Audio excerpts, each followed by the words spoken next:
Welcome back, League fans. We're getting set up for game number 3 between FLICKR and TSM after an incredible game 2 win by FLICKR to derail TSM's 17-game win streak.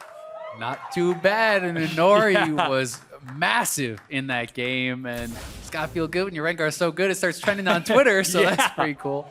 But he went massive, 12-2-7, putting on a clinic in game 1. Yeah, absolutely huge performance. But a lot of that, though, is off of FLICKR as a team playing more aggressively. Yeah, they're playing aggressively. They're drafting for aggressive picks, and that's what I want to continue to see them do here in Game 3. That's obviously the way that they're going to win these games. They have to be able to snowball. They have to be able to take fights on demand, and Rengar was a good way to do that. We'll see what they can, kind of brew up here in Game 3. And TSM, on the other hand, they need to kind of slow it down a little bit. I think that I agree with Mark from the desk when he was saying, hey, they didn't really need to go for this desperation Baron just yet. They're the better team. They should know that they're the better team and play calm, play confident, have faith in yourself to be able to come back in these games. Don't necessarily take a big risk. So we'll see if they're going to be able to slow it down a little bit and kind of regroup here in Game 3. I mean, from what we saw in game number 1, TSM definitely know how to just take it slow, play it nice and confident, play out the map, even if you find yourself at a disadvantage, because that was the same situation. FLICKR were able to pick up that first blood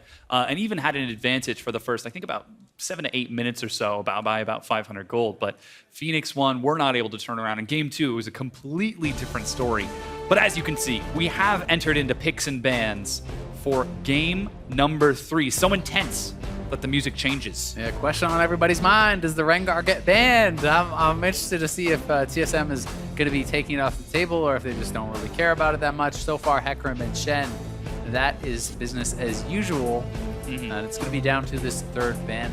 And obviously, if TSM doesn't ban it, do P1 have the confidence to pick this once again and say, hey, we can just make it happen, get snowballing once more, because those games can be few and far between as far as competitive goes. Being able to get that much of an early lead and really extend it is not easy on Rengar. So in the first game, the TSM had the exact same bans, Shen and Hecarim, and then Gangplank for that final one. With 5 seconds left on the clock, they respected the Rengar ban. Yeah, you could see Gate was cracking up as soon as Rengar ban came in. They don't want to mess with it anymore. Get it off the table. And unfortunately for P1, not going to get to see a repeat performance of that Rengar. But this does leave some other options. What are they going to have up their sleeve? Sivir, first pick for the 3rd straight game in this series. P1 looks to respond. I want to see if they have any more kind of aggressive ideas, because Inori really looks so much better on these hard engaged type champions like the Rengar, like the Hecarim, and is actually getting a lot of respect in this pick ban phase, in double bans going the way of Inori. Now time for FLICKR to show what they've got. Karma definitely still open, along with some of those higher priority supports, but Rek'Sai is the first pick, and Malzahar follows it up. Pyrion, big performance in game 2. Yeah, and was overshadowed a little bit by the Rengar, but Pyrion was going off. He had a huge game, and 99% of these Celsius games, a performance like that would net you player of the game. But Inori was just that one step above. Inori going to be playing this Rek'Sai very strong. Obviously not really the same kind of champion as the Rengar. We'll see how aggressive they can get. I would love to see them draft more aggressive stuff, though, because right now this is not really giving them enough of a way to get into a lot of these fights. As far as what we kind of witnessed in game 1, maybe something like an Ashe could work well. I have seen them draft that. I know they had a series against Echo Fox that they cleaned up, and they were able to draft Ashe and Shen and Hecarim in a lot of hard engage and kind of have that coming from the other lanes. But with these early picks, they do give over that Karma Sivir bot lane, which has been so feared. In addition, that Talia is still open for Bjergsen, so if they do go for a slightly less mobile lane like that Ashe, Mash and Gate, they were able to stall for a long time, but this time they won't have a Rengar to back them up, so we'll have to see how FLICKR, they know that's still on the table then, and they'll have to play around that. But with that Gnar and Karma locked in, you can see the bottom lane for TSM and the top lane now, but Gangplank is the pick. Banned away in game number 1, and Gate returns to that Braum. Yeah, it was banned out in game 1 and 2, so this is the trade-off that has been made. The Rengar opens up that gangplank for Zig. So we'll see if he can get work done on that. And that does give you some more engage as far as dropping the gangplank ulti, slowing them down, kind of trying to get in there. But there's a lot of speed up and slow down here for TSM. They have good disengage with the Karma speed up and that Sivir. And I think this is intelligent, drafting more just for kind of straight up team fight power here from Bjergsen.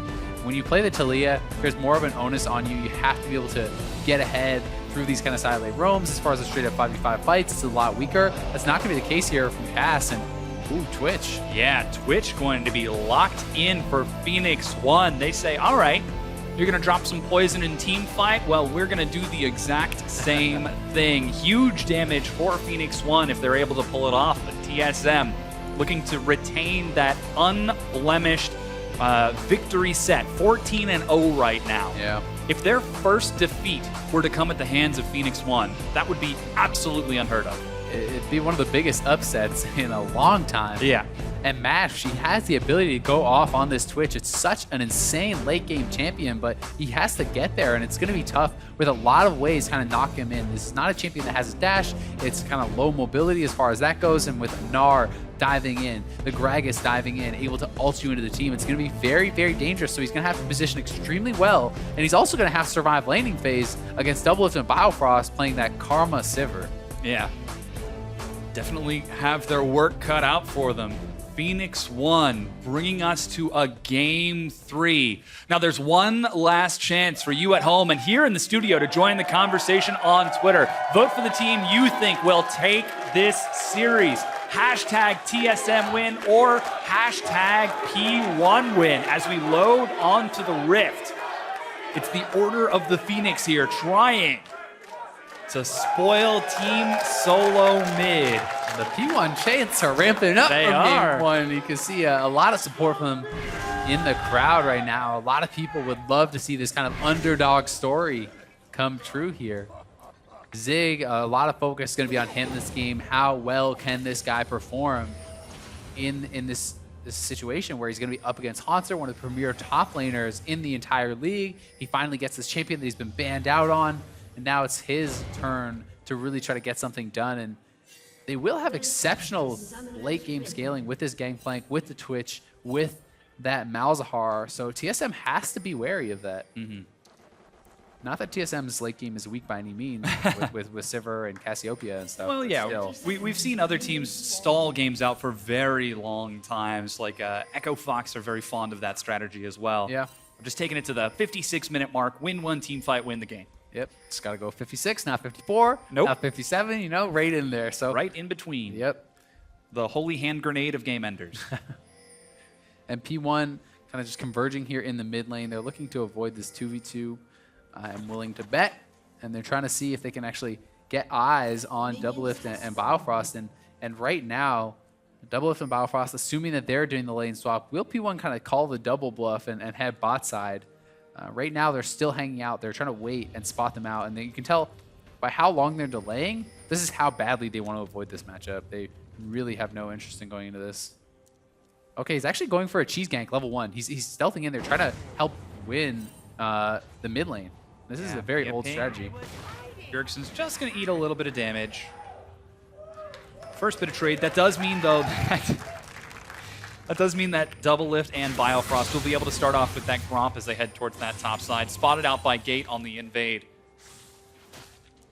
And with that, Doublelift will arrive at about the same time, but that's going to be an experience advantage, along with the wave clear advantage for TSM. Gate's even forced away as he eats some harass.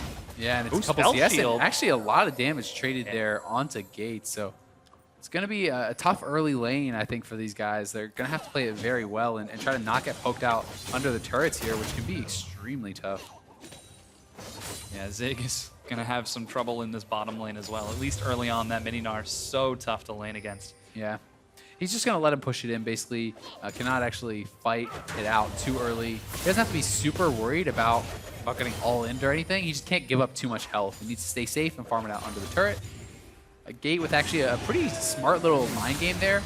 Oh, Nori going for an early gank on Bjergsen. Yeah, he gets the knock up. There goes the Malefic Visions. He flashes to follow up. There's the silence as well. It's ticking down. The Malefic Vision, first blood for Phoenix 1. They turn on down too. Oh, he's trying to get the kill. A double kill for Period. Nori with the taunt. The BM coming out as he is pumped. A 2-0 start for Period. Nori adding insult to injury. Wow, what a start for P1. Once again, starting off this series, starting off every game with first blood, but Phoenix 1 coming off a huge high from that win in game number 2, now with the first 2 kills in game number 3. Absolutely crazy, and here it is once again. Bjergsen's still level 2, Nori right in on top of him, has the flash for afterwards, and now Period flashes forward, nails the Q for the reset, he's going down. Svenskeren wants to save his teammate, but he flashed in there, uses his body slam, no way to get out. Almost trades the kill, but there is the BM from Nori. Knows he has it, has to feel good. And really now it's about the side lanes here. You know, can this 2v2 stay relatively even? Doublelift and Bifrost already carving out an advantage for themselves, up a decent amount of CS, and Zig is holding pretty even in that 1v1, so it's got to be Bjergsen being careful too now, because this is a very big lead.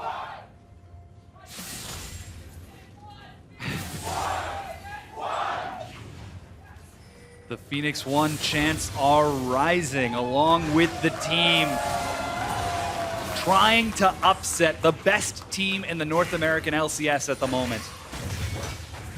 Phoenix 1. Nori's actually looking to go back to mid lane here, but he was spotted out. Yeah. Has an advantage over Sven, so Sven is going to kind of back it off, but he's waiting. He wants to be in position in case there's another mid lane gank, and Nori could look for a top lane attempt, but they are aware of it and going to be respecting the potential for now. That Wolf Spirit did track him to that side. Gate trying to play forward, and though it is a big minion wave, it's taking some time. Okay, just getting a ward perhaps? Yeah, recall completed from Nori as he heads back. Tiamat finished. Nice early start for that. As Svenskeren will take advantage of this, steal away the Gromp on the opposite side of the map. And TSM, despite being down 800 gold, despite losing in game number 2, they're still the best team in the league. Oh yeah. It's 2 kills. We can't forget about the fact that TSM have played out worse deficits than this. Oh, certainly. And the gold lead, while significant for this stage in the game, if it does not expand, if it does not continue to grow, it's not going to be relevant moving forward. So they got to be careful about this. And Mash actually stepping too far forward, going to get rooted. Boomerang blocks a lot of the damage. Gate with a big save keeps Mash safe. Well played, they will back off, but already look at the CS disadvantages here. So TSM is winning in farm across all areas, really. And Nori looking for the repeat gank. Can they get it? Oh, gets the knock up onto Bjergsen. He's chunked down to half, and Nori takes only 1 turret shot. Yeah. So 46 CS to 31. That's already growing for Doublelift. Big advantages there. Talked about how bad this matchup was going to be. And Zig, you know, he's hanging on a little bit better, but he is still down. Bjergsen up a few CS, even though this is 2-0 period. So you know, this is not the Rengar that's off to races like last game, right? This is a Rek'Sai, and we'll see if he's going to try to go a very aggressive build and extend that lead in other ways. Wants to return gank again. He's level 6. So is Pyrian. Bjergsen also has level 6 as he's healed back up. Svenskeren doesn't have a smite ward over the wall to keep himself safe. Sven is here. This could be very risky. They're going. He's tunneled forward. There's the Nether Grasp, but Pyrian, oh, he's got the Void Shift to keep himself safe. Phoenix 1 with the 3rd kill. Haunter flashes. He gets the stun onto Nori. The house misses, though. There's a slow on top of the body slam. Is he going to be able to get out of this with his life? Pyrian trying to toss out some damage to dissuade any further chase. There's a Guardian around. Oh my god, they're turning it around indeed. Haunter falls. Phoenix 1 for 5-0. Are you kidding me, P1? Pyrian and Nori have the team on their back, and they are looking to upset TSM off to an incredible start. They already managed it once. This would be amazing, and they execute the dive perfection. Pyrian goes in. He's able to not only absorb the ultimate from Bjergsen, but the initial tower shots with that immunity. The GP ulti gets dropped. Fantastic coordination, and it's Haunter. He's already TP'd in. They committed a lot. He goes for the flash. He does land the ultimate, but this is a very tanky Rek'Sai, and they don't have a lot of damage. He's able to just kind of walk back out of here. Pyrian turns it right around, and TSM overextends again, feeling the pressure to execute on these kills. absolutely huge for Phoenix One. The mid lane 3-0-2, Inori 2-0-3, even 3 assists on Zig. As TSM, Team Solo Mid, they've got their bottom lane doing well in the top side of the map. They're going to have to start looking for these advantages to try to get themselves back in as MASH. Ooh, finding a bit of harass onto Biofrost. Ooh, doesn't quite proc the slow, or the stun. Good little trade, though. Pretty early Merc treads by here for Inori, so doesn't want to have to deal with too much of the CC. Yeah, I wonder which lane he's going to visit again. With that magic resist? It's hard to know, man. It's pretty good against Nara and stuff, to be fair, as well, though. Yeah. You know, Nara does have a lot of lockdown. There's a root from Biofrost. Sven with some sneaky jungle pathing, though, moving around, and they actually do spot out Inori, so they know they perhaps could go for this dive. Sven here. Yeah, Inori will see that, though. His does have defender's his in base. He has to be flash careful. There goes Dirks is Cass. coming. Inori flashes and tunnels the wall. Gets himself out safe, but double, whoa! How did he get up there? Tunnels to safety and Inori. That is why it's so important to continuously put down your tunnels. Rek'Sai players take note.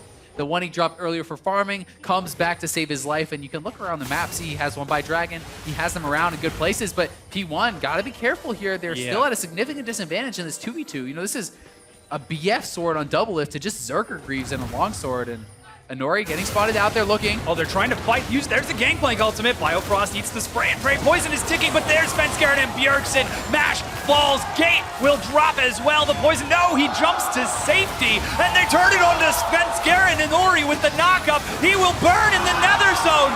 1-for-1 trade. Oh.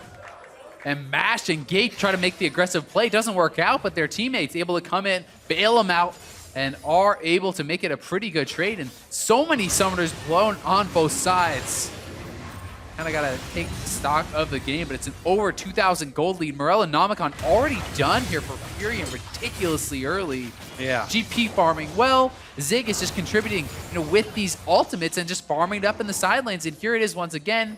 Gate and MASH think they can actually go for this ultimate on Biofrost. The GP ulti is kind of avoided for the most part, though. And then MASH, he overstepped his bounds. Beautiful alt flash from Bjergsen. FLICKR comes crashing in with the body slam. They get one kill. Gate barely gets out in the turnaround. And this is exactly what we talked about in between the games. The fact that TSM need to slow down, need to be able to recover in between these plays. But Phoenix One are all over the map, and now there are some pings down onto that Mountain Drake. And you can tell, TSM is feeling the pressure. Look at FLICKR here. This is not a guy that almost ever falls behind in the jungle. He's a premier jungler. He's down over 20 CS. He's 0-3, 10 minutes into the game, and pretty brutal start for him. And Gragas is not a champion that is known for its scaling. Yes, has playmaking ability, but as far as a straight 1v1, he's going to be significantly outmatched by Inori, and Earth Dragon goes the way of P1. TSM, though, getting a turret up here, going to be able to close that gold lead a little bit. We'll see if P1 can match on the bot side. Yeah, the ward cleared out now by Biofrost. Yeah. And that turret will fall. They're looking back towards mid lane. You can see they're pinging to kind of come into that bush, and they want to get a gank here onto Bjergsen once more. They know he has no summoner, and there's a flash ulti available for Period. Svenskaren's on the Raptor camp on the far side, though. Furion just going to clear this ward out, and Inori will go into the jungle. So Bjergsen is allowed to live this time. And Zig just has to keep clearing out these waves, but they're looking for the dive. Oh, they're diving onto Zig. He's got his teleport, but Biofrost so cleanly tanking it up. Zig is taking a lot of time. There's the ultimate on the double lift. He takes a few turret shots. Ooh, and Biofrost even takes another hit. But Phoenix One are trading on the other side of the map. That bottom tier 1 is going to be cleared out. Still, good job by TSM. They execute the dive cleanly, and they are going to be able to take these nice trades from a position where they're quite behind and really have no right to do so. But can P1 get this mid lane turret? That would be good for them. Try to extend the gold lead. They need to keep up the tempo. We talked about it. TSM is the superior macro team. So P1 needs to continuously look for aggressive plays. And also a good job by Zig to actually not blow his flash. To hold that summoner. He knows he was dead. Yeah, down goes the mid tier 1 turret, and Phoenix One even preventing any attempt at a freeze in the bottom lane. Shove it into the bottom tier 2. Take a look at that bottom side of the jungle. Phoenix One have complete control with all of this vision, all of those tunnels, and double lift. He's going to be caught up and knocked up. Spell Shield soaks some of the damage, and he's able to walk away with his life. He is able to get out. Biofrost there with the exhaust and the shields. does keep him alive, so well played there by Biofrost, but still, just taking the summoners is always a good trade, and they're being proactive. They're looking for aggressive plays, trying to push their advantage, while Zig just free farms here in the top and almost done his Trinity Force. Gangplank is going to start becoming a problem. Yeah, only 10 CS behind Hanser right now. Yeah. And Team Solo mid trying to recover. Everyone on the team is saying deep breaths. Calm it down, slow it down. Whereas FLICKR trying to keep up this almost frenetic pace. Yeah. As they're 2,500 gold ahead, scaling rather well. Taking a look at the CS, very close between those top laners. The biggest lead that TSM have got is Double Lift in that bottom lane, as he's about 30 CS ahead, but Mash and Gate now head towards the mid lane looking for yet another pick, and seems like without any neutral objectives, things might finally slow down. Certainly could, but this is a Hanser getting pretty far up there. They want to try to clear out this vision. There's another pink ward in the jungle that is really kind of keeping him safe, and P1 needs to try to continue to eliminate vision, look for plays, can never get complacent against TSM. Gold lead or not, does not matter with the playmaking ability and the potential of this team. And Svenskeren laying in wait. If they go for this, they're going to get smashed. Ooh, Void Rush for Inori. Inori's here now, though. Bjergsen roaming down. He smells that something is up. Will spot Svenskeren by dropping a ward in the river. So now FLICKR know that they are safe with that jungler nearby. And Bjergsen heads back towards the mid lane. When it's all said and done, no big advantages picked up for TSM. They are continuing to contest for vision, though. Inori over the wall. And they're actually looking. I think they want to try to go for something here on a Sven. Oh, they turn onto Svenskeren. He flashes out of the knockup. They turn onto Biofrost. There goes the Cannon Barrage as well. Heal keeps himself safe. There's a very aggressive teleport. Gates net gets knocked in. Can they kill him before the teleport completes? They can. Zig and Hanser have joined the fight. Svenskeren in the front. Svenskeren goes down as Pyrion joins it. It's a 1-for-1 trade, but Mash is low. Support for jungle. Hanser barely gets out there, and P1, had they executed that better, it could have been a rout. Gate actually whiffed on the Q, he whiffed on the ult, they had split targets, so that fight was a little bit of a disaster for P1, but because of the gold lead, because of their strength advantage, they come out even, and they can thank themselves for that. But still, this is an Inori looking to really snowball. He already has his Titanic Hydra done. And he is going to be strong. He wants to press the advantage, kind of just skipping that jungle item. So here is the initiation once again. This should be, a pretty clean kill onto somebody, but they actually split the targets. Gate goes for the ultimate on Sven instead of Biofrost, who was right beside him. He misses that. Nice ulti in from Sven means they're going to be able to take out Gate. And on the backside, Hanser's almost going down, but Zig, he was looking for the barrel setup, could have just probably queued him. Unfortunately, not able to get that kill, is a 1-for-1, and now they move to the Rift Herald TSM in the area. Yeah, that is Rift Herald secured, and FLICKR control the neutral objectives. They're even putting some pressure onto that top tier 1 to trade those turrets down. I don't know if I've ever seen a fully completed Titanic Hydra before even jungle like a upgraded jungle item. Yeah. He doesn't even have a smite item yet. He doesn't have any of that. So just going straight for it, trying to really extend that lead. Maybe he's not a Rengar, but the pain that is going to be brought by this Rek'Sai early in the game is going to be substantial. Yeah, Inori and Pyrion are putting their carry pants on this game, and TSM are like, those don't fit you, take them off. Not quite working, though, as FLICKR continue to pressure forward, shove that wave into the tier 2 while defending their own on the opposite side. Bjergsen forced to play defensive in the mid lane as 16.5 minutes in. And they're looking double lift and Biofrost here. Mash is in the front. He's going to be body slammed in and gets cleaned up by TSM. Gate separated from his team will also fall. 2 quick kills for TSM. But these are the 2 carries. Pyrion in the front will drop. Shut down by Bjergsen. Big set of plays by TSM. They catch out Twitch and Gate, and they were separated for the team, and Gate failed to block that ultimate from Svenskeren, meaning Twitch just gets knocked straight in, taken out no problem, and it's TSM gonna pick up the Cloud Drake on the backside of that fight. It is now even in those elemental drakes and only 1,000 gold difference. But So here here that it is is once again, and Gate needs to be in front blocking for Twitch, but he's not there in time. The shield comes up late, Mash is already knocked in. Had he actually been over with his AD carry and stopped that, there's potential for this fight. But Inori now going for the fight with Hanser, and he's actually getting beaten pretty hard here. Oh, he's actually got the Rift Herald buff. Gets some good damage onto Hanser, scares him away as Zig heads towards that top side of the map. Yeah, it's almost that split push Rek'Sai type play that they're going for with this build, with the Rift Herald given over to him. He wants to be by himself in those side lanes, trying to kind of create these mismatches and have this 3-man squad with your Braum and your Twitch and your Malzahar, who is completed his second item right now, has the Rylai's, has the Morellos, so he is massive, and it's going to be Cinder Hulk here for Nori. Mash catching some minions on the bottom side of the map as Pyrian gets gifted over his blue buff. TSM might be heading down there. Here in the mid lane, tries to solo kill Bjergsen and immediately regrets his decision. He eats a slow, and Nori is the one who's stunned. Takes a boomerang play. Is really low. Cannon barrage, double lift is being chased down. Pyrian's able to get the kill along with Zig. Do they keep chasing? He could go for the chase if he wants to. Ooh. Heal gets baited out from that Prey Seeker, and that is a scary Rek'Sai. The damage he put down on double lift was ridiculous. Nice turnaround by P1. Some individual outplays there to stay alive as Bjergsen gets taken down. Still the advantage for Phoenix 1, but TSM are hot on their heels, taking one fight to bring it to only about a 1,500 gold difference between the teams. Baron's up in a minute. There's vision all over the map. Both of these teams are playing as hard as they can.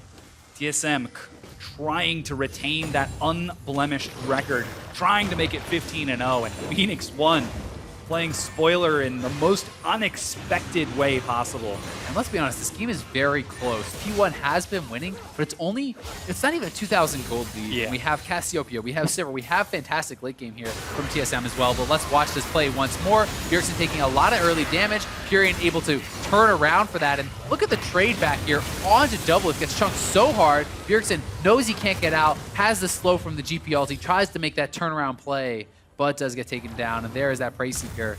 Double lift, getting a little bit nervous. Yeah. He's 2-0-4 right now. The biggest lead the TSM have is he's 30 CS ahead of MASH, and double lift and TSM. Oh, that was interesting. They do get spotted out by the Tremor Sense, so they know there's some guys around there. Not quite sure exactly how many, though. Sven could look for the play, try to knock someone in. Yeah. They're spotted, though. Double lift getting a little antsy, as you said. Solo kill. Somewhere, Zig is able to kill Biofrost in Phoenix 1. They're in front of the Baron. Hanser's on the other side of the map. No way. Baron would be really risky at this No. game. This is only 20 minutes in the game. I don't think they're going to go for it. I think they're trying to bait them out because there is still TP available. They're going to make the call. This is so risky. They've got but it could be huge. I cannot believe how quickly they're burning this down. It's already down to half. TP's coming in. It's already down to 2,000. There's a suppression. They're trying to burn it through. It's going to be secured by Phoenix 1. There goes the cask, and Phoenix 1 are split and separated. Zig is running for his life. It's time to evacuate. And Nori turns it back in. He got it. Oh my God! They're actually trying to clean this up. Bjergsen falls. What is happening? P1 execute the Baron, and I thought they'd lose the team fight, but incredible team fighting does net them a good trade. 4 for 3 and the delayed ace, and let's watch it once more. Look at that damage. The chain comes in, and Baron is given the assist. Oh, that stings for Biofrost, and here it is. Look at this. They decide to make the call. It's risky, but they want this win. They're making the gutsy plays. They burn down the Baron. Look at this. Suppression comes out from Pyrian onto Svenskeren. No way you can smite when you're suppressed, so they do use a lot here to keep him out. He flashes in too late, but a good ulti breaks a lot of things up, means Pyrian goes down at the start of the fight. It starts to look bad for P1, but then the flash forward from Nori nets him a kill on double lift, who got absolutely destroyed by this Rek'Sai, and Zig and Nori live and come out on top. The gold lead extending 5,000 now for P1. This is not insignificant, and key items coming in across the board. 2 items down on GP, 2 items down now on this Twitch. So immediately coming out of that fight, Phoenix 1 and Nori rush down the mid lane and drop down that tier 2. And Svenskeren gets caught once again. Pyrian's coming around the side. He can catch up to him. Drops the cask. Here comes Mash. Ghost was popped by Pyrian. He wants this. There's a tier 2, and he has found it indeed. Svenskeren dies again. They turn onto Hanser. They're dropping the stun. He is going low. Stun against the wall. They're still under the turret. Mash takes the hits. And Gate, he's going to be snared Double under. and Bjergsen are coming. P1 have overstayed. trying to turn these kills around. Zig on the opposite side of the map. Gate will die, and Nori tunnels to safety. Yeah, Zig needs to push. He needs to get something now. T1, they're just trying to stay alive. He's trying to recall. They know he's there. Oh God, he's gonna get stopped. He's stealth, but they saw that he was there on top of the ward. That's 3 members of Phoenix 1 going down, but that tier 2 falls. It's still a good trade for them. It's 2 for 1, but they get a turret. How much more can they get? Definitely over-aggressive there from P1 as they're trying to get a little bit too hyphy and chasing those kills on a tank Gnar under his turret was too much, too fast. Either way, Bjergsen is actually trying to solo out the dragon. They're losing their base at the same time. They should not have been going for this dragon. And Ori, very greedy, is able to bring half health down on that inhibitor. Dragon, as you can see, Bjergsen is going to be able to clear that out with his blue buff. Mountain Drake secured by TSM off the back of the fight. But Phoenix 1 are in control of the game. 5,000 gold ahead. Still, good job by TSM. I was worried for them that Anori and Zig may have been able to take down a turret there. Yeah. But they defend on their home front, and they also get the dragon. So good job by them. And here is the fight. And this kill on Svenskeren was fantastic. They have the catch. Ghost was already popped on the top side by Pyrian. He flashes in. This is where they get the kill. It looks like they maybe can go more, but this is... You know, the first kill is great, and now it's Haunter. They say, okay, their eyes get a little bit big. This is Haunter going into Mega Gnar. He's full tank. He's able to get the turnaround. Nice double stun. Mash was tanking the turret the whole time, so their 80 carries out of the fight. Pyrian's at half health, and they really kind of overstayed their welcome, which means TSM is able to come in, get a kill here on that backside, and eventually Mash did get cleaned up as well with the greedy recall. Yeah, it's still only 24 minutes in this game. Absolutely action-packed. As Phoenix 1, after taking an incredible game 2, are looking to close it out with an even more amazing game number 3. Baron buff has fallen off. Zig is caught out, flashes, and gets a huge amount of damage onto Double Lift.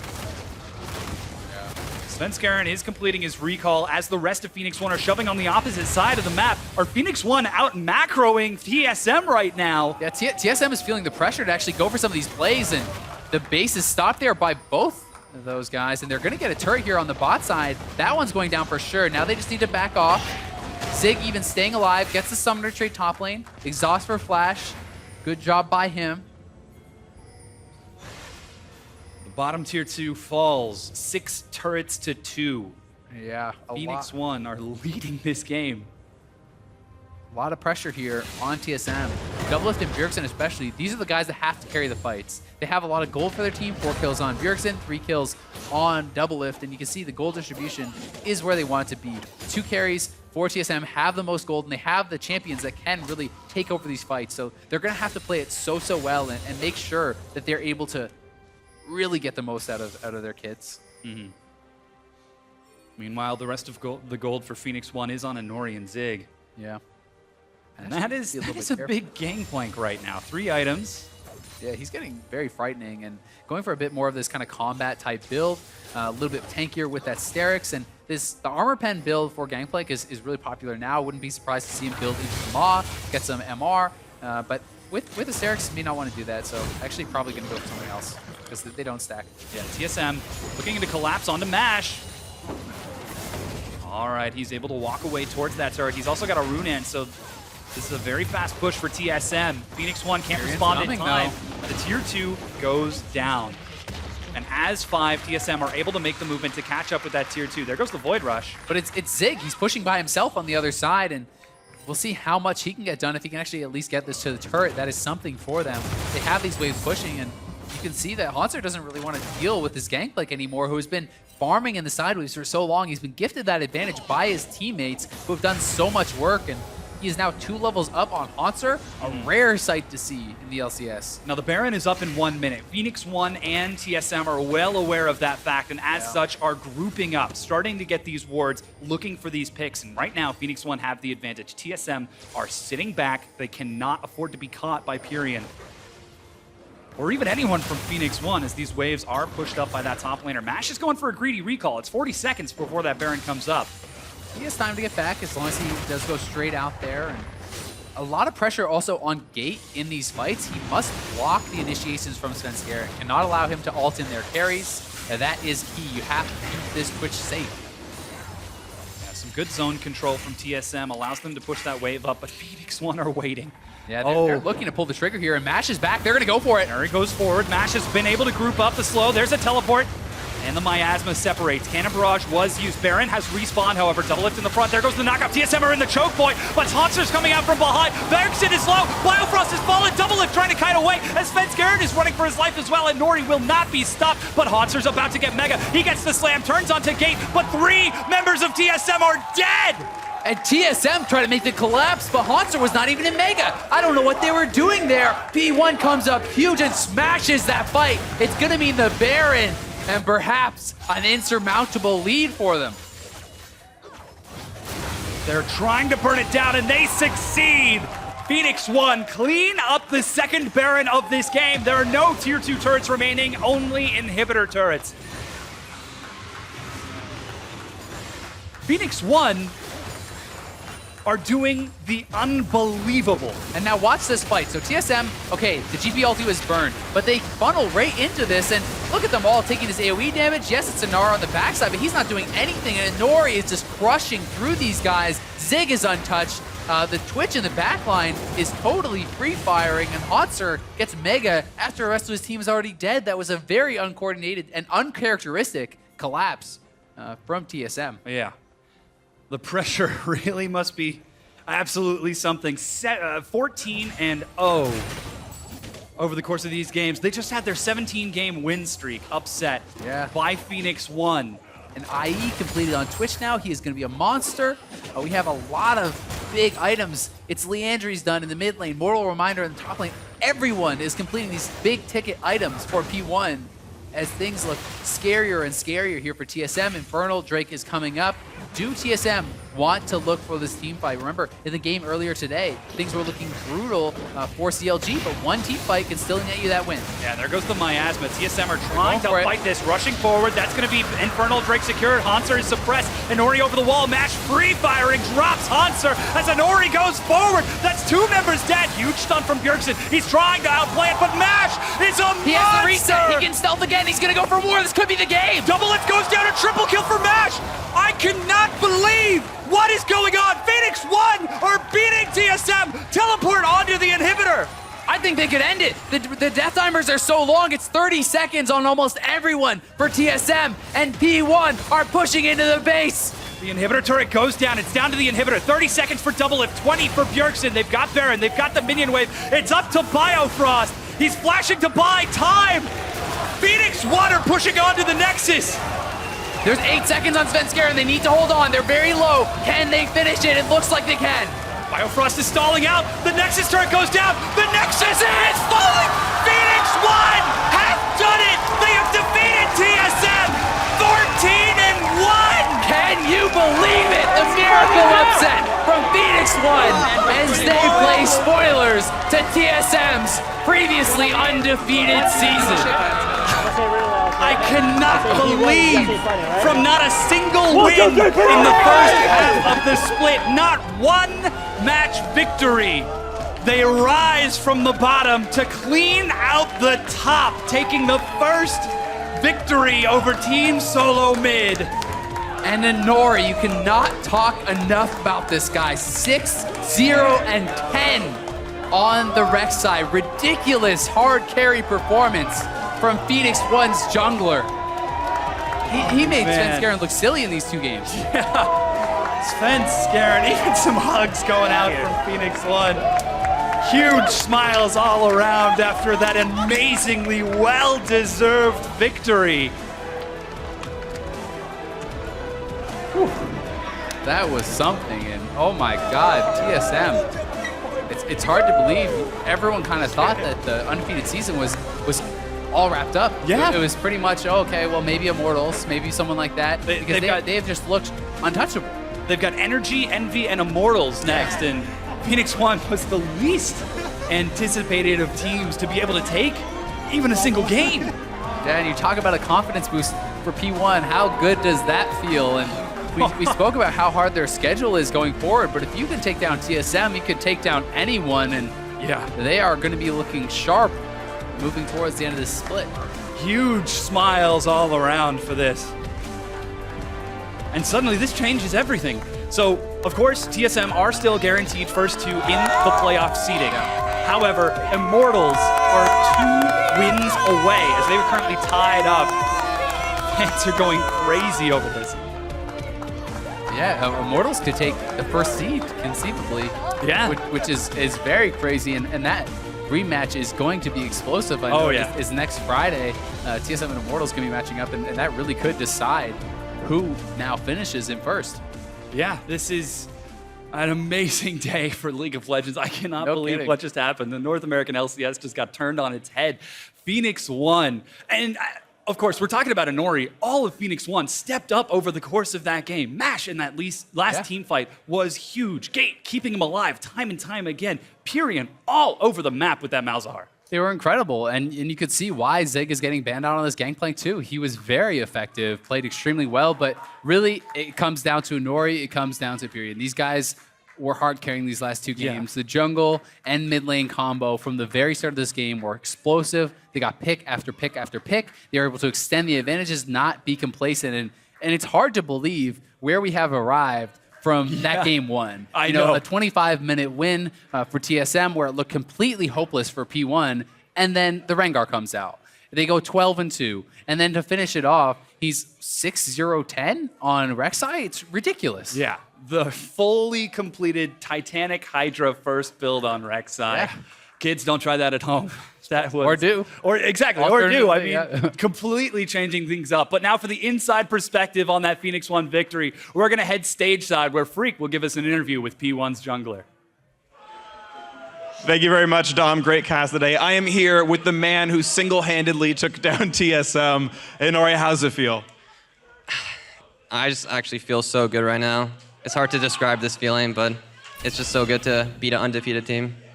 I gotta say, you guys looked incredible. The celebration after the game took like 17 minutes because this was honestly monumental. You guys were 0-9 in the first half of the split.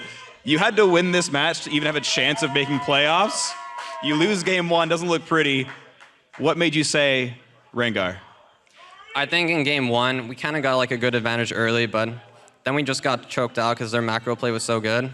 So going into game 2, I just told my team insta-lock Rengar. And we just built a draft around it, and it worked out. And were you surprised anyway to see that game 3, the Rengar ban comes out? I was actually surprised because I wasn't planning on picking it because I thought they'd come up with like a cool counter pick, but they just banned it. I was like, okay, I wasn't planning on it anyways, and we just went with Rek'Sai. So then you come into the beginning of game 3 and you get that double kill in mid lane at level 3. At what point do you start realizing like, oh my God, we can actually beat TSM? I think after game 2, after we won, we realized these guys are mortals, you know? We can actually beat them. And going into game 3, like, I don't really think Sven Skaren is that great. So I just kind of like dominated his jungle. And I think our mid lane jungle synergy is better than theirs. I know it's a lot of talk, but I'm really confident, Pyrion and me. So I'm happy about that. I mean, to be fair, you guys are now, 4-2 in the last half of the split. Right now, you've got 3 more matches to play. What are your chances of making playoffs here? You can win if you win out, and Envy doesn't win anymore, and Apex doesn't get more than 1 or 2 here. Is that your goal right now, or are you just saying, let's be the best team we can be? I think we just look at every win or every game coming up, and we just hope we can win it. We had like a bad showing, so like our standing right now kind of seems weird. But I think we should be ranked a lot higher than we are right now. And I'm going into like the 3 games remaining. I think we can actually win them all. I agree, especially when you look like that. So then talk to me about your goals for the team then, more long term. You say, okay, we're gonna play our last 3 matches of the split. Maybe it means 7th, maybe it means 8th, who knows what. But does this mean that Phoenix 1 is now the force to be reckoned with, at least in summer, or at least in 2017? I still think we have a lot of problems we can work on, but I'm glad we got this win out. I just think P1 as an org is actually the best org I've ever been on. I just want to give them a shout out because they gave us everything we needed. And I think part of our success is based off how they treat us as players. And I'm just really like Rob Moore, Michael Moore, they're just great people. Also Eric Mall, I just want to give shout outs to them. And I appreciate all what Phoenix 1 has done for us. Absolutely, Inori, thank you very much. I've heard nothing but great things about the organization, about your team. Congratulations on a wonderful win, and now we're going to throw it back to the caster desk. Great interview, Freak. So we're taking a moment right now. We're going to hear from Doublelift in just a second, but Inori really saying, hey, you know, I can do the Rumble. The Rengar. Just break out the Rengar in the jungle. Let me do what I can do. He can do the Rek'Sai as well. He can do the Hecarim. He's proved that. So This guy definitely versatile and really has shown some very powerful picks and some very impressive play, especially just how aggressive he plays is fantastic, and P1 have got to be feeling really good. Yeah, I mean, the fact that they're climbing from the bottom, taking a win off of first place TSM, there's going to be some celebration in the P1 house tonight. No kidding, man. You got to take your wins where you can get them, and this is a massive one to be the team. And there's something just extra special. Sure, it feels good to be TSM, but the fact that you spoiled their season, that it always feels a little bit good, right? Yeah. It's going to be memorable for a really long time, and I think that it's something that you can build upon and use that confidence to try to prepare for next season, next split, when you have that stable roster and say, hey, we can beat the best. This is something that's motivating and allows you to want to keep practicing and work harder and get even better. Well, we're going to go ahead and toss it down to Freak for another interview, this time with TSM's AD Carry. Thank you very much. Thanks for the time that you bought me here. I am with Doublelift, one of the best players in the history of North America, honestly. But this series, I think, incredibly surprising for every fan out there. In your words, sort of what happened? What made this upset? Oh, man, we just suck, dude. Like, this week of practice has been really bad. I think we had a really bad read on our team comps and just how we were supposed to play on this new patch. I mean, Azir and Victor got nerfed pretty heavily, and those champions were they were really prevalent in the meta before. So I think mid lane was just this big question mark of like, oh, Malzahar is coming in. A lot of people are playing Cassio. Some people are still playing Victor, actually, like Huhi. And so our team comps, we chose to play Talia this week. Like, our team comps, maybe our win condition wasn't like super clear, and so we had like a lot of back and forth about that. Just some struggles, like we didn't respect P1 the second game. We kept killing their bottom lane, but then with our lead, like we didn't play off of any objectives. We like ganked top lane, didn't take tower, we ganked bottom lane, killed them both, didn't take dragon. Obviously like the kind of cheese pick with Rengar. I'm not gonna say it tilted us, but like it made it. Champions like Rengar changed the way that you have to play the map. So like, let's say we were used to playing a certain set way around like a certain objective. Now that we're playing against Rengar on Twitch, it's like we don't have a lot of experience against those champions, so it's really hard for us to set up. And I think as kind of like the objective shot caller on the team, I did just a really bad job this series. Like, I was messing up a lot, and I called some really bad fights the last game. Like, I didn't realize how strong Malzahar was. Even though he had a good early game, I thought we had kind of caught up in the mid game, and I made some really bad calls that led to us like getting into just these stupid fights. We ended up dying. They got Baron. I think I just could have done a way better job this game, or the whole match, actually. So that's probably the main reason why we lost. Well, it's very sort of big of you to sort of take all the criticism on yourself. But in the few minutes you've had since then, like sort of reflecting, like next time you're in a game like this where you're thrown off by a Rengar, like what would you have sort of done differently if you could have played those games again? Like this. Okay, so the second game we had Talia Lucian, which is like you usually look for picks and split up fights. But I think because they have Rengar, they're also looking for picks and split up fights. So we went into these really chaotic team fights, and Rengar just like clawed our backline's face off really quickly. And we should have noticed right away, like, okay, how we play against Rengar, we ball up. And when he comes in, we just exhaust him and kill him. Just like really basic stuff like this, you'd think it would be like obvious. We're like, what, 14-0 or something like that? Like, we should know this. But I don't know, like I guess on stage, we kept chasing for kills stupidly. Rengar would just clean up afterwards, like when we're all scattered looking for kills. We just played so bad, dude. I don't know. And I have to, like, honestly, P1 played well. Like, they played pretty good. But I think this was honestly just us playing really, really bad. This is not how we had been practicing. This is not how we've been playing any other week. That's fair to say. So Doublelift, then I want to shoot forward then to when you guys probably will play like yourselves. You have an impending showdown with Immortals, which now basically just means first place coming into the playoffs now, right? Beginning of next week. Are you ready for this now? Like, does this loss shake you in any way? No, I think everyone on the team, even though we lost, there's still smiles, after the game. We kind of know that we shit the bed, and like I don't think we're ever even going to be capable of playing this bad again. Definitely not scared of Immortals. When we scrim them, it goes really well. When last time we played them, it was extremely close, but I feel like, I don't know, I feel like when TSM, when we're on, we're like super on. Like the first game, I thought we were on. And that's the TSM I think that's going to end up playing Immortals next week. So the super on TSM ready for next week. You ready to take #1 at NA, go back to Worlds? Yeah, of course, dude. I'm sick of the analyst desk and going to Worlds. Doublelift can finally make it back to Worlds. Double, thank you very much. Good luck in your next few matches and good luck in playoffs. Of course, we'll see you there for sure. That's going to do it for us here. Thank you very much, Doublelift, once again. Let's throw it over to the analyst desk.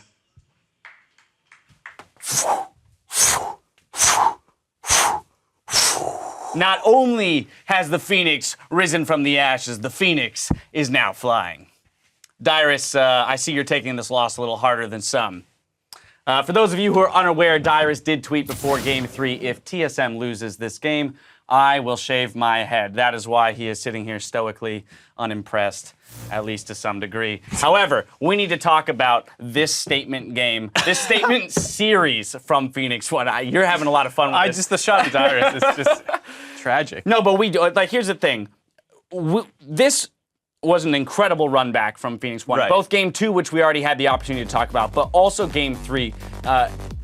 We heard from both players here, and Inori talks a little bit about, for them, it's just about one game at a time. Let's see what we can do. For Double, if he doesn't feel like they played very well. But Phoenix One found their opportunity to throw TSM off of their game, a game that they'd been playing consistently for 17 games straight, undefeated. And you can say there were some cheese picks here or there, but I think there were a number of fundamental things that P1 did right, like the ability to make all those plays mid.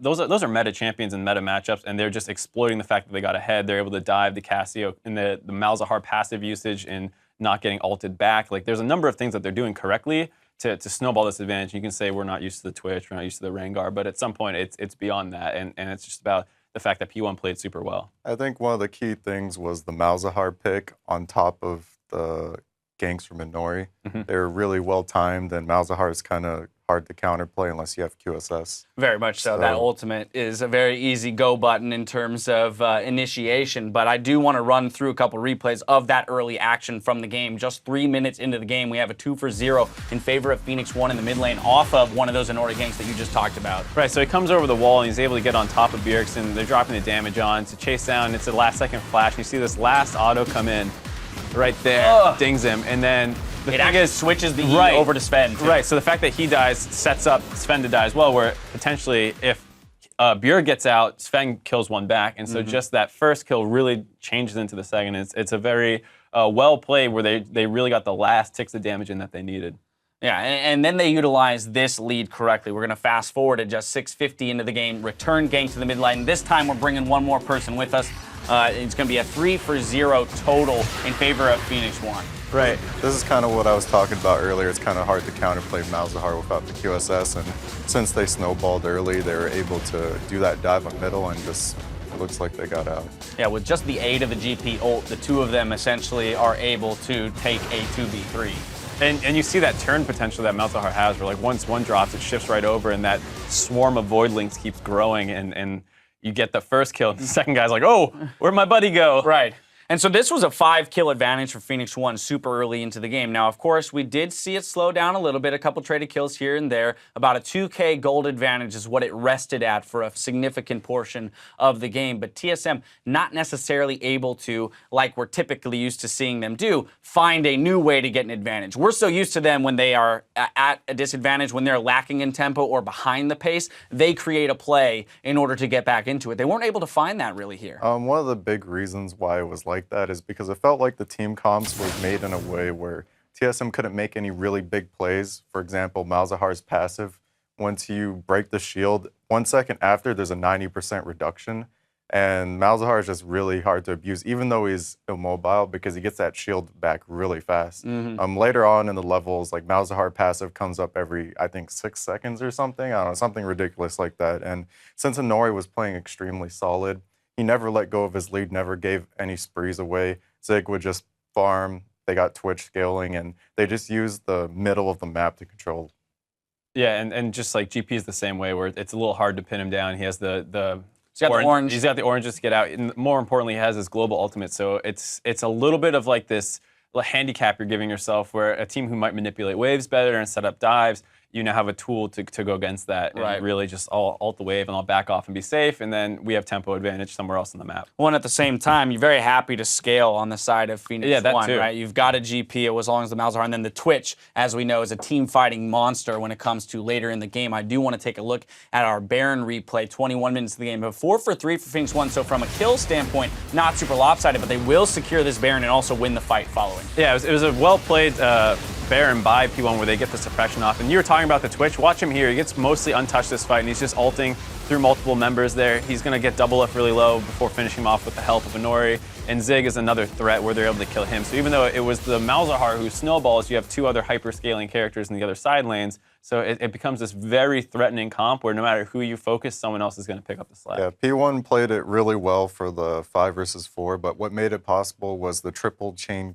combo by Zig, where he just hit the Baron and hit Biofrost. Oh, he had that was Flash and gross. Exhaust up, but yeah, that was really brutal. That was what made it all possible. Yeah, he didn't even have a chance to react to that, and we didn't even see it on screen when it happened initially. We had to get a replay of it because it happened off screen so quickly. Absolutely great play by him. It's kind of an unsung hero of this squad, being very much a rock and almost unnoticed, at least in this series in the top lane, because so much focus was on Inori and Pyrion in the mid lane. And then, of course, we're going to have to talk about Inori as player of the game. 6-0 and 10 on Rek'Sai. He went big on Rengar. They banned it out. He says, that's not going to work, guys. I've got other things I can play, and I can play him just as well. Right. We were talking about the Malzahar ban potentially being more important than the Rengar. You hear Inori didn't even want to play Rengar for a second time in a row, but he just picks the Rek'Sai and is able to have just as big of an impact, if not more, because it didn't take till level 6 to really start turning things on. It was just a huge performance from him. Yeah, very much so. Very strong jungler. Great pickup for that roster. They should be happy to have him. Now, though, to follow up on a story we started tracking earlier in the broadcast, Doublelift's pursuit for 1,000 regular season kills. Here we are now updated at 970. So we're within 30 here, within striking distance with 3 matches left to play. Of course, that's a minimum of 6 games, maximum of 9. So well within the range. That's an average of 5 kills per game if they stay at that minimum 6. Definitely doable, but they do have to shape up their play. I mean, performances like this, in losses, you're much less likely to get those kills. I think team comp-wise, that'll really attribute to whether Double gets kills or not, because that game is Sivir. There's not much you can really do against that comp. And since Sivir is so short-ranged against a lot of like mid to long-range damage dealers, he wasn't able to get a lot of kills. The one thing that's going in his favor, of course, is the Immortals matchup that they'll play. Those will Should probably be be bloody. kill-heavy. Yeah. Pretty bloody. All right, so we'll look forward to that one. And there's a huge amount of importance placed on that matchup now because of this TSM loss. The fact that they're now tied in terms of record could mean that first place will hinge on that matchup next week, and we'll get to that. We did have a full day of big comebacks here at the North American LCS, and some of you were highlighting, or lighting up Twitter rather, with the hashtag LCS Big Plays to call out your favorite moments. Now, the earlier series was electric. Now, Jojo Narvante shouted out, that comeback is unbelievable. Here's the fight that decided CLG and Liquid series. All right, boys. This is our fight. Here we go. Yeah, they're fighting. They're going on Jane. I'm on there, sir. Nice. Watch it. Look at Cass. Look at Cass. There's no flash. I'm looking. I got Cass. Nice. Watch Lucian. Switchy driver. Nice stun. I've exhausted Lucian. Hey, Lucian. We can end mid. End mid, boys. Holy shit. Let's go. Come on.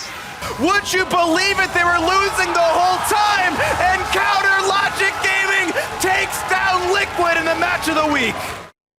My favorite thing there was that in the post-game interview, Afro was like, you have to have a positive mentality. And I was thinking that's kind of just like, you say it in the interview. But you actually heard right at the start of that fight, he's like, this is our fight, let's go. Yeah. And to actually have that mindset from losing most of that game is actually amazing. Because I think most players, even if they're not like quiet and tilted, they're not that outwardly optimistic.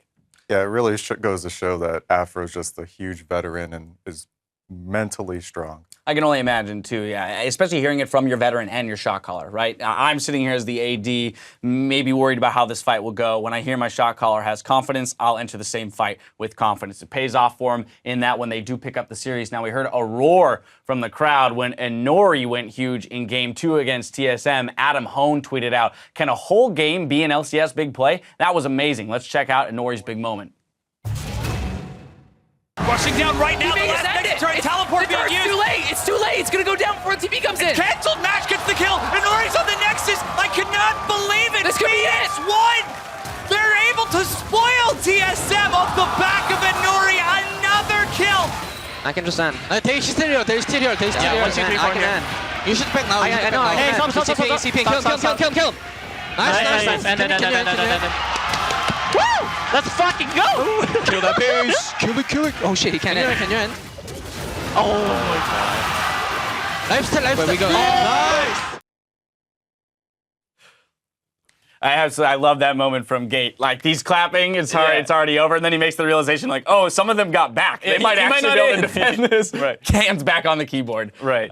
What a moment, though, and what a way for especially a newer, younger rookie to be, to kind of make his name, make his statement in the North American LCS to unseat, in a sense, our undefeated TSM. Yeah, I have to really give it to Inori. He was the backpack that his team needed, and his team just followed up really, really well. Right, and the best part being that it wasn't like a one-off, like, oh, that's great, they won game 2, it was a little crazy game. But the fact that he's able to perform once again in game 3 and basically carry them for the second time in a row against the best team in the league is amazing. Now, with those results from today, I want to take a look at standings. And Immortals, well, they have snagged first place by a narrow margin. Now, 1-match win over TSM. Granted, they have played 1 extra game, so TSM still has the chance to tie it up. But they are going to have to reclaim their throne, against Immortals next Friday night. Cloud9's win today pulls them into 3rd. Meanwhile, CounterLogic Gaming climbed up into a 4th place tie with Liquid after they took them down in a 3-game series. NV6 in 6th place with Apex just behind. 8th place is a tie between Energy and Phoenix1. And now looking for a late season playoff push out of both of those squads. In 10th, 6th, Echo Fox, who have been eliminated from playoff contention. They will be in the promotion tournament. Now let's see what's in store tomorrow. We start the day off in the Battle Theater, where TSM goes head-to-head with Team Envy, trying to even it up with Immortals before Echo Fox face off with CounterLogic Gaming. And on NALCS1, Energy will take on Liquid, then Cloud9 will face off against the rising Phoenix1.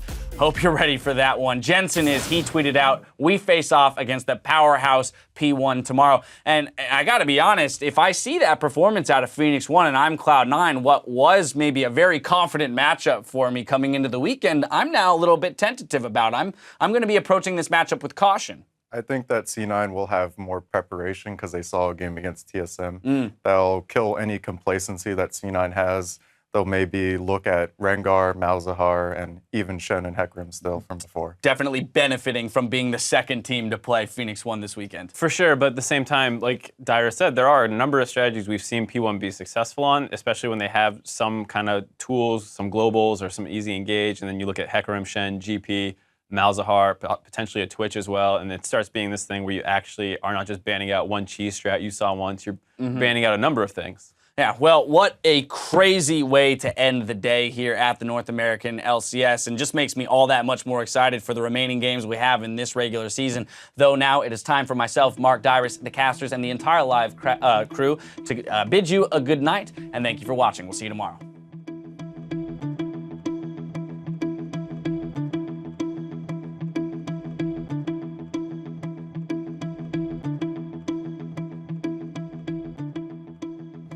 I believe in your leaf skills. I don't. Actually, I do. I believe in Samson Jackson. Wow. Thanks. Nice, guys, nice. Nice. Oh, shit. Let's fucking Samson Jackson, baby. Let's go. Lorlo's now into the back line. He's going to pick off Afro. It's on towards Stixie. There is almost no chance for the CLG bot lane. Help me, we're going to turn. Watch it. Turn together, turn together. Really? No flash. No flash. No flash. I got CLG. Go. I got CLG. And they will pick off 2, make that 3 kills already. Now CLG waiting to re-engage in this one, but they've already picked off the kill on Stixie, and now in the back line means almost nothing. Listen. Speedy driver. Nice stun. I'm exhausted. Listen. We can end. CounterLogic Gaming takes down Liquid in the match of the week. Sneaky lead us through a meditation. Sneaky walks in your room, it's dark, and starts cuddling with you. And you feel at peace. Sneaky coming. Sneaky. I got you, Sneaky. Live, my son.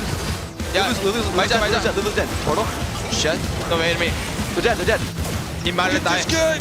Nice. Cloud9 in 2 games take down Envy. Are Apex gonna be the only other team to beat Immortals, or will Immortals continue just steamrolling through? Another kill is now right over Johnson! Oh my god, he died as well! Keep going, Bestry, on you! Did you flash over wall? I'm coming. Oh, Cloud's gonna cut off a few more X-Special. They're gonna be the first to go down. Perhaps it's Proboscis this time. And that's gonna be 2-0 Immortals in awfully quick fashion. That's the smite. Inori in the pit is healing up quite a bit. That's another kill. No. Hey, cast next. Don't press. Nice. Let's get it. Mash free firing drops Hanser as Inori goes forward. That's 2 members dead. Huge stun from Bjergsen. He's trying to outplay it, but Mash is a monster. Phoenix1